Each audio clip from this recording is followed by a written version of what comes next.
ଆଲୋ ଏ ବୋଉ, ତୁ ପା କହୁଥିଲୁ ଝଗଡ଼ା ଯଦି କରି ବସିବୁ ସାଙ୍ଗରେ ଥିବ ଭାଇ। ସାରା ଦୁନିଆ ଯେବେ ପର କହେ ନିଜର କରେ ତୋ ସାଥୀ। ଏଠି ସାଥୀ କିଏ ବି ହେଇପାରେ, ସାଙ୍ଗ, ପ୍ରେମିକା, ଭାଇ, ଭଉଣୀ।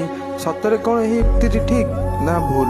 ଗୋଟେ ଥାଳିରେ ଖାଉଥିବା, ଗୋଟେ ପିଣ୍ଡାରେ ବସୁଥିବା, ଏକ ହସ, ଏକ ଲୁହ, ଏକ ଭାବନାରେ ବଞ୍ଚୁଥିବା ଦୁଇ ସାଙ୍ଗ, ଦୁଇ ଭାଇ ଓ ଭାଇ ଭଉଣୀ, ଏମିତି କ'ଣ ହେଲା ଯେ ସବୁଦିନ ପାଇଁ ଦୁହେଁ ଦୁହିଁଙ୍କର ଶତ୍ରୁ ହେଇ କହିଦେଲେ କଟି କଟି ଡବଲ କଟି।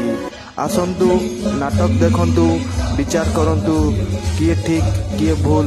2025-26 ଯାତ୍ରା ଋତୁରେ ସାରା ଓଡ଼ିଶାରେ ସର୍ବାଧିକ ଲୋକପ୍ରିୟତା ହାସଲ କରି ଚହଳ ପକାଇ ଚାଲିଛି ସେଇ ଗୋଟିଏ ନାଟକ କଟି କଟି ଡବଲ କଟି।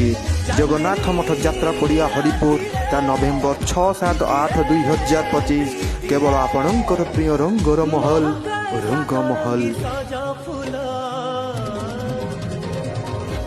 ରଙ୍ଗ